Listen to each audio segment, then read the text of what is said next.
Okay, time to dive into the Action Network Luck Rankings. Our analysts, including Nick Giffen, who joins us in just a moment, we use what's called luck percentage, which is the difference between expected win percentage and actual win percentage, what you see in the standings page when you open up your apps and look at the standings.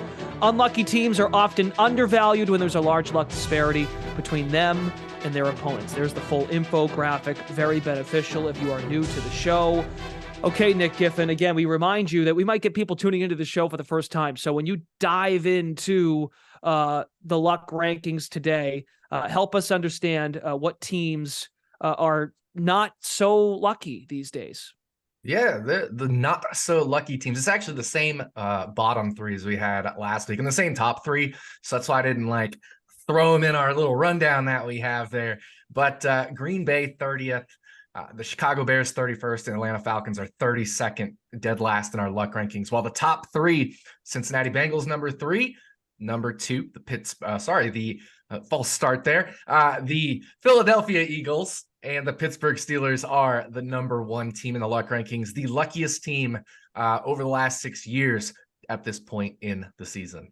Okay, yeah, Pittsburgh. That makes so much sense because Kenny Pickett, he turns into a different man in the fourth quarter, and we've hit on that a few times on Brendan, the show. let me jump in here real quick. The Steelers, after 9 weeks, have been the luckiest team in the NFL 3 of the last 4 seasons now. So I've gotten a few questions this year. Is that a Mike Tomlin thing? Is that great coaching? My response is it's probably not, because from week 10 to the end of the season, they've gone from a team that's winning 80% of their games over those previous 2 years, they're 5-3 this year, to a team that was 500 the rest of the season. They went 8-1 the rest of the season. So if it was great coaching, why all of a sudden were they a 500 team the rest of the season? So I don't think it's a Steelers thing. I don't think it's a Mike Tomlin thing. You know, if you flip a bunch of coins, you're going to get heads a few times in a row sometimes. I think that's just what we have here. If you look at the distribution of teams that have ended up in the top or bottom portions of the luck rankings over the last number of years, we see it fits like the binomial distribution almost perfectly. So, okay, so that makes perfect sense. And again, you can check out the full breakdown in the Action Network app. Great write-up, as always, from Nick and Sean Kerner. So you're spitting it to me right now. We've got an unlucky team in the Green Bay Packers and a really lucky team in Pittsburgh, and they're facing each other this week. So Green Bay +3 makes a lot of sense. Why? Oh, yeah. Green Bay +3 even money you can get versus Pittsburgh. Like we said, Steelers are the luckiest team in the NFL, and the 49ers are 30th. So that difference, 30-1, you subtract them, you get 29. That's a luck difference of 29. Anything 24 or greater, as you mentioned, Glash, is significant. Also, the luck gap is 49.6%. We say anything 50% or greater is significant, but that usually comes in weeks 2 through 4. So this is the 4th biggest luck gap this late in the season, week 10 or later of all time.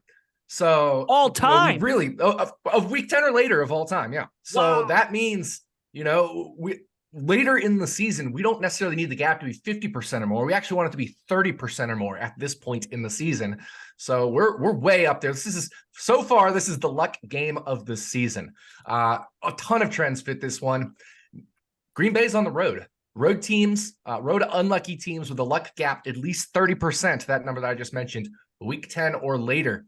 24-7-2 against the spread, 75% over 33 game sample size there.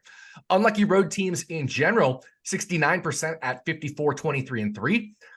If we make that difference instead of 24 plus, 28 plus, they're 12-2 against the spread, including 11-1 after week 4. That's 92%, obviously only a 12 game sample there. And road unlucky teams when the game has a positive luck total. This game has a luck total of plus 4.5, 29-10-2, 72% against the spread. So we're hitting like a ton of trends here just based off of luck. And it makes sense. Green Bay has had the better offensive success rate, better defensive success rate, better defensive explosive play rate allowed. And so, when the teams are this close, almost have to take the +3 on the road here. The big difference is the schedule. Green Bay has faced a much easier schedule than the Steelers, really only facing the Lions and maybe if you want to count New Orleans as tougher than average teams. and Pittsburgh's, faced a much harder schedule. So if we adjust them for schedule, with Pittsburgh being 13th, it makes Pittsburgh 13th in DVOA, the Packers 22nd, but DVOA doesn't factor in luck. So we actually would bring them closer together. On the flip side, our expected score, which powers our luck rankings, has Green Bay around a 500 team and the Steelers around a 30% win rate team. But again, once we schedule adjust those, it brings them close together. So this is a pretty much two evenly matched teams. So I definitely like taking the field goal here. Very good. I would like to add, before we go into luck totals with Tim here in a second, I'm reading the YouTube chat, and let me be the first to also admit, I also thought Nick Giffen was a short 5-foot man. It turns out Nick Giffen is like 6 feet tall. So I know when he sits in his bunker and he's delivering takes on the luck rankings, Tim, you can attest to this. Everybody at this company at this point can attest to this. Nick Giffen is a large man. He is tall. So he's not just a little genius sitting in his bunker. He is a tall man who is also a beast. You're getting compliments in the chat, Nick, but they think you're like a shorty, little short guy, but you're not short. It's fun. That's like it's still one of the craziest things I've discovered working at this company is that you are not a small man. You guys are cracking me up. I got my shoe size over here, so that's a good point. I mean, look at the size of those things. Do you think that equates to a 5-foot man? I didn't think so. Anyway, nothing lucky about the height. Jarringly tall, must be nice. I was hoping people in YouTube comments to say, wow, that guy with the hat, he looks super tall. Probably not. Nick, I was looking for any excuse to bet the Green Bay Packers. So well done there on that end. And you should have just led with, I don't care about how you got there, but the biggest disparity of all time in a week 10 plus, but that's all I care about. I love that. That's any excuse to hop on Green Bay here. How about luck totals though? We have some disgusting games here, games that, unless you had some money on, wouldn't be worth watching a lick of. Tell me about them. Yeah, let's take some ugly unders here. So far, luck unders, which is if it's a luck total of -5 or lower, they went 3-1 last week, 20-11 to the under this year, 64.5%, and 60% since 2018 over a 193 game sample size. So if the luck metrics are saying under, we got a 60% chance of hitting these. So first game, Carolina Panthers versus the Chicago Bears. This one has a luck total of -6.8. You can get like a 38.5 right now. Take under there. Of course, it's a Thursday night game. It's a primetime game. Primetime unders 22-7 this year. And when both of these teams have the ball, there's definitely some under tendency as well. When Carolina has the ball, the Bears are number 1 in yards per attempt allowed against running backs, meaning they allow very few yards to running backs per attempt running the ball. That's going to force Bryce Young to throw more, and that will play to the under as well, because Bryce Young has been the least aggressive quarterback this year per NFL Next Gen stats. He also has the second lowest intended air yards per attempt.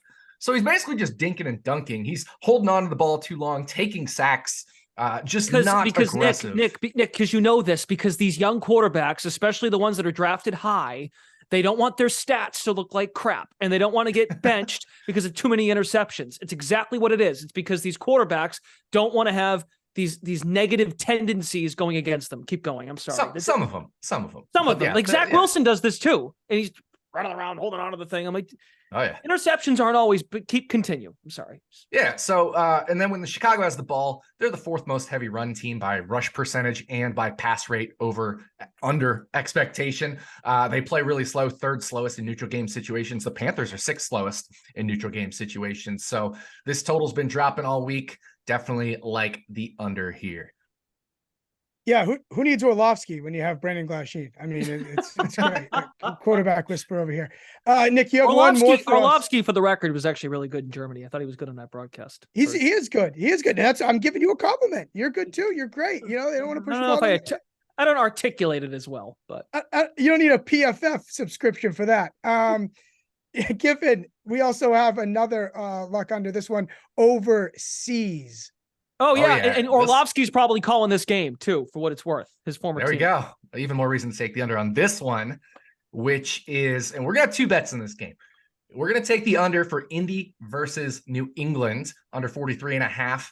This has a luck total of -11. We said that threshold was -5, so this is like way down there. Both Indy and New England were in games that were luck unders last week, and both of them did end up going under. You mentioned the Germany game. Overseas games are 4-0 to the under this year. The Colts last week against the Panthers, which are also in a luck under themselves this week and last week. The Colts only scored 13 offensive points last week versus the lowly Panthers defense. The reason they scored 27 is because Bryce Young did throw 2 pick sixes. Low aggressive Bryce Young still throwing pick sixes. And the Patriots are a better defense than the Panthers, especially versus the rush, where they are 5th in defensive DVOA versus the rush, whereas the Panthers were 32nd. We know the Colts like running the ball. They're the 6th heaviest run team in terms of pass rate under expectation. So that would be running heavily. So we definitely like the under here. And in fact, I like it so much that I'm going to throw in a bonus bet. Ooh. I'm going to take Indianapolis as the lowest scoring team on Sunday at 32-1.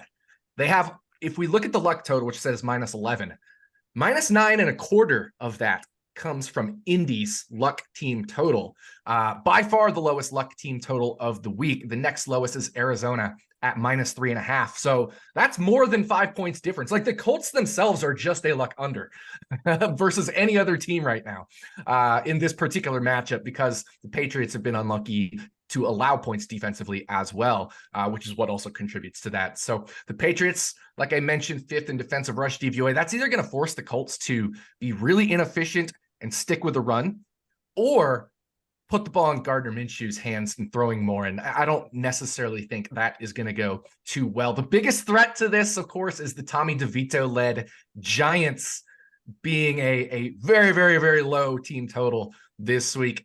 But there are avenues for the Giants to score in that one. Maybe Dallas absolutely blows out the Giants and they put in the backups for like the whole fourth quarter or something, and the Giants grab a few points that way. Maybe Dak, who's known to throw an interception or two on occasion, throws a pick six. Or maybe DeVito just improves from game 1 to game 2. So I think there's some avenues to hit this long shot as well. You're going to need Google Maps, Waze to find those avenues, because I would understand if Tommy DeVito doesn't even register on your statistics to even put into the file. I would excuse you if that was the case. Can I ask a quick question? Nick Giffen, how would you feel about playing the Colts team total under of 22.5? Absolutely. Colts team total under 22.5. You know, the Patriots are the unlucky team in this matchup. It's not statistically significant enough to trigger, it being a luck matchup, but the Patriots are actually the unlucky team in this matchup, 13 places lower in our luck rankings, a 15% luck gap as well. So I definitely like Colts team total under as well. Okay. Excellent. Well done, very Josh. good. Nick Giffen. Excellent work. Nick Giffen. Are you actually 6 feet? How old are you? 6'3"? What's your height? 6'3". 6'3". Yeah. Okay. All right. Very good. Look at those shoes, everybody. Nick Giffen delivering the luck rankings, luck totals, and a luck side. The biggest edge, fourth, say it again one more time, 4th all time, week 10 and beyond? 4th biggest edge, yeah. Luck gap, I should say, from week 10 to end of season. That includes playoffs as well. Packers +3. Okay, get on that before that moves to 2.5. I mean, if it does move to 2.5, I would imagine it could. Okay, Nick, thanks for stopping by Happy Hour. Talk to you again next week. Anytime.